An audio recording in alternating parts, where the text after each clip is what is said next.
สบายดีเนาะมาพบกับต้นกล้าเนาะกินข้าวเศร้าครับสันในดาดกระทะห้อนมีมะละ3-4 หน่วยข้าวเหนียวห้อนมาบ่เว้าหลายใหญ่ห้างแซ่บๆน้ำกัน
ขมลำดี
วิธีการเฮ็ดก็บ่ยากดอกพี่น้องเอา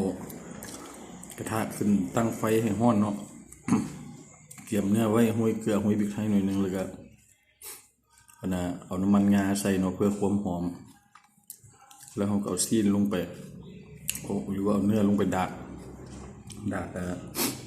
แล้วแต่ผู้ใดมักสุกมักดิบหลายสำใดเนาะก็แล้วแต่มักเนาะบางคนอาจจะเป็นเจลธรรมดาหรือว่าจะซอสหรือว่าเจลเพียบ่หรือว่าก็แล้วแต่มักเนาะ